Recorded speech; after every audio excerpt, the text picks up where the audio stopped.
Hello students, now we are going to study Indian Economic Development Chapter 3 Agriculture from 1947 to 1990 Part 5th. Now in this part we are studying about the agriculture strategy.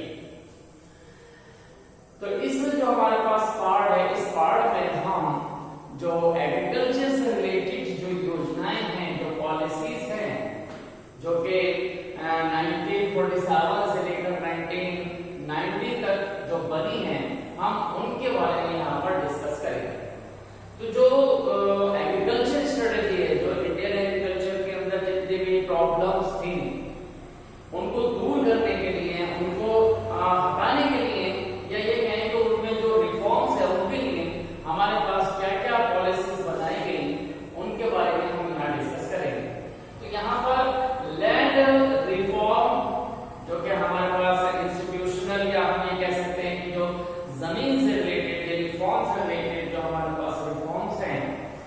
उनमें क्या क्या changes हुए हैं, उनके बारे में हम यहाँ पर डिस्कस करेंगे। इसी तरह से हमारे पास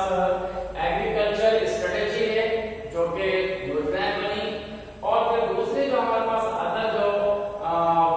पॉलिसी जो हमारे पास मेजर्स है, जो अलग जो पॉलिसीज बनी हैं, उनके बारे में भी हम डिस्कस करेंगे। तो यहाँ पर जो सबसे पहले आपके पास आता है, जिसे हम बोलते हैं लैंड रिफॉर्म्स, जो हमारे पास भूमि सुधार जिसे हम बोल सकते हैं, या कृषि में जो लैंड रिफॉर्म्स हैं, जो किसानों के लिए, जो कि वर्किंग पर्सन हैं, जो कि हमारे पास ऐसे बड़े लोग हैं जो कि लगातार हमारे जो फॉर्म्स है उन पर काम कर रहे हैं, उनके लिए जो हमारे पास कुछ ऐसे रिफॉर्म्स जो गवर्नमेंट ने किए, उनमें हमारे पास बेसिकली जो सबसे पहले हमारे पास था, जो हमारे पास एबोलिशन ऑफ इंटरमीडिएटर्स। आप ये समझ लीजिए कि हमारी जब इंडियन जो एग्रीकल्चर थी उसकी कंडीशन किस तरह से थी। इंडिपेंडेंस के समय में आपने देखा था कि इंडिया में जो जमींदारी सिस्टम थी उसने हमारे पूरे एग्रीकल्चर को एक तरह से ये समझ लीजिए कि अपने अंडर में कंट्रोल कर रखा था। जो इंडियन फार्मर्स थे उनका एक्सप्लॉइटेशन बहुत बुरी तरह से हो रहा था। तो यहाँ पर क्या था कि जो ऐसे इंटरमीडिएटर्स थे, जो बिचौलिए थे, जो कि इंडियन फार्मर्स की कंडीशन को इम्प्रूव नहीं करने देना चाहते थे, जिनमें जमींदारी सिस्टम आपको सबसे ज्यादा मालूम है कि वो इंट्रोड्यूस की गई थी, जो ब्रिटिशर्स ने की हुई थी। तो सबसे पहला काम यही किया गया कि एबोलिशन ऑफ द इंटरमीडिएटर्स, यानी कि जो बिचौलिए थे, जो बीच की मध्यस्थता करने वाले लोग थे, जो उन सबको क्या किया गया, हमारे एग्रीकल्चर से हटा दिया गया। न्यू एक्ट बना दिया गया, और इस एक्ट से क्या किया गया कि जो जमींदारी सिस्टम था उस सिस्टम को खत्म कर दिया गया। ओके, तो इसमें किसानों के और जो गवर्नमेंट के बीच के जो मीडिएटर्स थे वो क्या हुए, खत्म हो गए। इससे क्या हुआ कि जो हमारे जो फार्मर्स थे उनकी कंडीशंस में कहीं ना कहीं इंप्रूवमेंट हुआ। यहाँ पर डायरेक्ट उनको जो अपने एग्रीकल्चर जो थी उसका जो आप कह सकते हैं कि जो भी वो प्रोडक्शन कर रहे थे उसका एक सही रेट में मिलने लगा। तो यहाँ पर हम कह सकते हैं कि जो इंटरमीडिएटर्स थे, जो कि किसान को उसकी जो भी फसल थी उसका सही से जो रेट नहीं मिल पा रहा था, तो या कहते थे कि जो जमींदारी सिस्टम थी उसके अंदर क्या करते थे कि वो सारी जमीन के जो ऑनर्स थे, जो मालिक थे, वही सब कुछ क्या करते थे, अपने जो भी फार्म्स है उनमें जो भी इंटरमीडिएट जो भी फार्मर्स थे उन सब का वो यूज किया करते थे, या कह सकते हैं कि उन्हें एक्सप्लॉइटेशन किया करते थे। तो इस तरह से क्या था कि जो एग्रीकल्चर में जो एक ये कह सकते हैं कि जो सिस्टम नहीं था, उस सिस्टम को यहाँ पर इम्प्रूव किया गया, और जो इस जो एक्ट के जो बेस में हमारे पास था क्या था कि जो मेन चीज थी, जिसमें कि जो जमींदार थे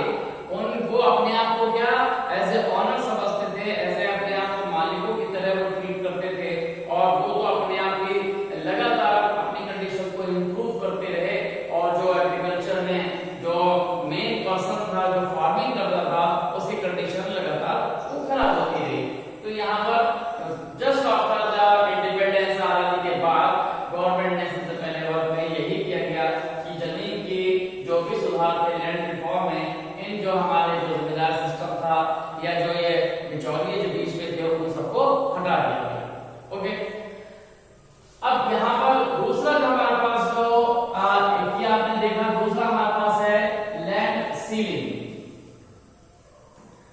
अब देखिए यहाँ पर जो गवर्नमेंट है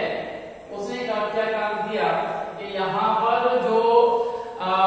देखे तो क्या होता था कि एक पूरे एरिया के अंदर जो कल्टीवेटिव एरिया था उसमें क्या होता था कि एक ही पर्सन के पास जरूरत से ज्यादा जमीन होती थी और वही क्या करता था कि सारे जो फार्मर है उनको हायर करता था, उनको अपने एग्रीकल्चर में वहां पर यूज करता था और अपने आप तो प्रॉस्पेरिटी की तरफ बढ़ता था और बहुत जो बाकी जो वर्कर थे वो अपनी लाइफ को हमेशा सफर में हमेशा वो मुश्किल में रहते थे। तो यहाँ पर क्या था कि जो लैंड जो हमारे पास रिफॉर्म था उसके अंदर हमारे पास जो लैंड सीलिंग है, इसका मतलब यहाँ पे समझ लीजिए कि एक लिमिट के बेस पर गवर्नमेंट ने न्यू एक्ट बनाकर नए जो आपके पास जो पॉलिसी है उसके अंदर की पॉलिसी बना दी गई कि एक जो पर्सन है उसकी जो लिमिट है वो आपके पास बना दी गई कि इस लिमिट में जो पर्सन है उसके पास कितनी जमीन रहेगी। हालांकि ऐसे रिफॉर्म्स के लिए सीलिंग के लिए एक अलग से मूवमेंट लोगों ने जो सोशल रिफॉर्मर्स थे उन्होंने बनाया मतलब चलाया उसे हम कह सकते हैं। तो इसमें क्या था कि बहुत सारे लोगों ने क्या किया इस रिफॉर्म को आगे बढ़ाया और इसके अंतर्गत उन्होंने खुद अपने पास जैसे आप कह सकते हैं कि जो भूदान मूवमेंट था ये जो आपके पास एक पॉपुलर मूवमेंट था यहाँ पर चला कि लोगों ने अपनी मर्जी से गवर्नमेंट को क्या की जमीनें दे दी, जो एग्रीकल्चर फॉर्म्स है उनको डोनेट कर दिया और इसके बाद जो है गवर्नमेंट ने उन रिफॉर्म उन जो लैंड फॉर्म्स थे उनको डिस्ट्रीब्यूट किया। लैंडलेस जो हमारे पास वर्कर थे, ऐसे किसान जिनके पास अपनी जमीनें नहीं थी उनको उन्होंने क्या किया डिस्ट्रीब्यूट कर दिया। तो ऐसे ही कुछ एक्ट बनाए गए, एक कंपल्सरी जो एक्ट से गवर्नमेंट ने बना दिया गया बिहार में और उड़ीसा में बहुत सारी जगह ऐसे जो हमारे पास जो रिफॉर्म्स थे वो हमारे पास देखे गए कि जो लोग थे जिनके पास जरूरत से ज्यादा जमीनें थी उन जमीनों को क्या किया गया एक लिमिट में डिस्ट्रीब्यूट किया गया और यहाँ पर ये कहा गया कि उसमें एक जो लिमिट है जमीन की, चाहे वो आपके पास 7 एकड़ की हो सकती है या जो भी जितने भी एकड़ उन्होंने डिसाइड किए गए इस लैंड जो हमारे पास सीलिंग में इसमें डिसाइड किए गए और उससे ज्यादा जो जमीन थी वो जमीन को गवर्नमेंट ने क्या किया कि अपने अंडर ले लिया, उसको कैप्चर किया और वहां पर जो वर्कर थे जो वहां पर फार्मर्स थे जो वहां पर क्या कर रहे थे एग्रीकल्चर कर रहे थे उनको उसका उन्होंने क्या किया ऑनरशिप उनको दे दी या यूं कहे कि उनको उन जमीनों का मालिक बना दिया गया जो जहां पर काम करता था। तो इस तरह से क्या हुआ कि जो हमारे एग्रीकल्चर में एक बहुत बड़ा रिफॉर्म हमारे पास हुआ। यहाँ पर जो जमीन थी उसको लेकर जो बड़े बड़े जो आपके पास फार्मर्स थे उनके ऊपर हम कह सकते हैं कि कंट्रोल किया गया और जो ऐसे मजदूर की तरह काम करते थे उनको भी जो एग्रीकल्चर के फॉर्म्स थे उनको डिस्ट्रीब्यूट कर दिए गए। तो इस तरह से हमारे पास क्या हुआ कि लैंड सीलिंग में ये वर्किंग की गई। ओके, अब यहाँ पर आता है नेक्स्ट है टेनेंसी रिफॉर्म्स। अब टेनेंसी रिफॉर्म्स का मतलब आप ये समझ लीजिए कि एक तरह की कॉन्ट्रैक्ट जो हमारे पास जो एग्रीकल्चर हुआ करती थी कि लोग क्या करते थे जैसे कि जो ऑनर बड़े बड़े ऑनर जो आपके पास जमीन के ऑनर्स थे जो उसके मालिक थे जिनके पास ऑनरशिप थी वो क्या करते थे वो जो लैंडलेस जो हमारे पास फार्मर्स हुआ करते थे उन फार्मर्स को वो अपने उस एग्रीकल्चर लैंड पे काम करने के लिए बुलाते थे और उनसे जो काम करते थे उनके साथ जो यहाँ पर इंप्रूवमेंट है जो इसको हम बोलते हैं टेनेंसी रिफॉर्म्स जो कि उनके आप कह सकते हैं कि वेजेस की फॉर्म में कह सकते हैं कि वेजेस को किस तरह से कंट्रोल किया गया, किस तरह से सुधार किया गया या जो उनकी जो कंडीशंस हैं उनको इंप्रूव करने के लिए क्या किया गया। तो वहां पर हम कह सकते हैं कि जो आपके पास एज ए मजदूरी कह सकते हैं, आप उसे एज ए रेंट कह सकते हैं, उसको जो कि उन्होंने जो छोटे छोटे जो फार्मर्स थे उनको जो जमीनों पर काम करने के लिए दिया तो इस तरह से वहां पर जो है एक रेगुलेशन बनाकर कह सकते हैं, एक्ट बनाकर कह सकते हैं कि उनके अंदर वो सुधार किया, एक अच्छे रिलेशन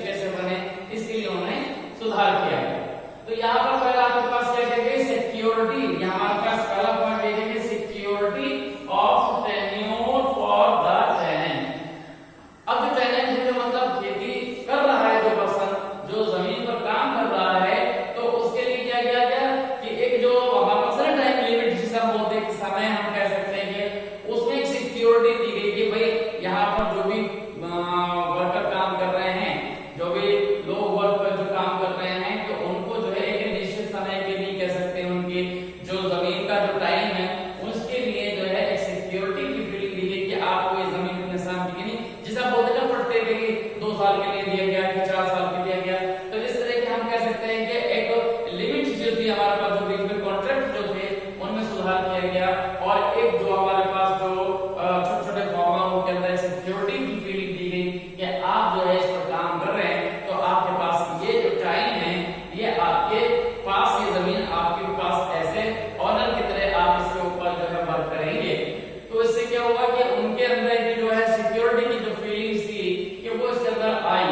तो इस तरह से जो हम कह सकते हैं कि जो फार्मर जो था काम कर रहा था, तो उसकी जो कंडीशंस थी उसके लिए गवर्नमेंट ने कोशिश ये की थी कि वो इम्प्रूवमेंट हो। तो वो इम्प्रूवमेंट यहाँ से आपको हम कह सकते हैं कि वो दिया गया, जो एक सिक्योरिटी बनाकर हम कह सकते हैं कि उन्हें एक ऐसा मतलब एहसास कराया गया कि आप जो है इसको एज ए ऑनर की तरह आप यूज कर सकते हैं। परमानेंट आपके लिए जो टाइम है वो दे दिया गया कि आप इसके अंदर जमीन को यूज कर सकते हैं। अब इसमें एक रेगुलेशन बनाया गया जिसे आप कह सकते हैं कि रेगुलेशन ऑफ द रेंट। अब रेगुलेशन ऑफ रेंट का मतलब आप समझ लीजिए कि आप जैसे क्या होता था, जैसे आपके पास ब्रिटिश पीरियड के अंदर हुआ कि जो एक जमींदार थे उन्होंने क्या काम किया कि जो सरकारी जो ऑनरशिप ऑनर जो अपने आप को मानते हैं, उन्होंने बड़ी बड़ी एक जमीन के जो जागीरदारी आप कह सकते हैं सिस्टम था, उसके अंदर जमींदारी सिस्टम था कि वो जमीन को उनके जो अंडर कर दिया गया, जो अपने आप को जमींदार समझते थे, और वो फिर क्या करते थे कि जो भी किसान है उनसे एक्सप्लॉइटेशन उनसे करते थे उनका, और उनसे जो भी जो रेंट था उसको वसूल करके वो जमा करते थे। तो इसमें क्या होता कि ज्यादा से ज्यादा जो रेंट था वो क्या पेड करना पड़ता था फार्मर को, जिससे उसकी कंडीशन जो खराब होती थी। क्योंकि उसमें हुआ क्या कि उसके अंदर जो ब्रिटिशर्स को पोर्शन ज्यादा था, वो आपके पास जो लिमिट थी उसके अंदर वो ज्यादा था, और बाकी जो अपने जो जमींदार थे वो अपने पास अपनी लाइफ के अंदर उसको यूज करते थे, अपनी लग्जरी लाइफ को स्पेंड करते थे। और जो फार्मर था उसको क्या करा गया कि उसको जमीन का कहीं भी तो आप देखिए कि 50% तक जो रेवेन्यू था, जो भी वो क्रॉप्स थी उसको चुकाना पड़ता था किसी जमींदार को, और अगर वो ऐसा नहीं कर पाता था तो उसके लिए वो दूसरे तरह के ट्रीटमेंट करते थे, एक्सप्लॉइटेशन करते थे। तो यहाँ पर एक जो रेगुलेशन है, यानी जो कि आपने कानून कह सकते हैं कि एक्ट बनाकर या कह सकते हैं कि यहाँ पर जो है यहाँ फार्मर के लिए लाया गया। तो वहां पर क्या किया गया कि इसमें जो एक्ट बनाया गया उसमें जो जमीन मिली हुई है फार्मर को, तो वो क्या कर उसमें क्या कहा गया कि कुछ जो हमारे पास जमीन है उसका 20% से 25% ही जो है वो रेंट जो वो फार्मर जो है ऑनर्स को देगा, और बाकी जो है उसके पास ऐसे रेवेन्यू को अपनी कंडीशंस को इंप्रूव करने के लिए रख सकता है। तो इसमें ऐसे एक्टिविटीज की जो रेंट है, जो आप कह सकते हैं कि वो जो किराया है जमीन का, जो लीज पर जो उनको देना पड़ता है, तो यहाँ पर कह सकते हैं कि वो कम से कम किया गया, मतलब ये कि 20% तक कर दिया गया इसके अंदर, जो हमारे पास जो कानून बनाया गया उसके अंदर। अब नेक्स्ट आपके पास आता है जिसे हम बोलते हैं राइट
कोऑपरेटिव फार्मिंग का मतलब क्या हो गया कि जो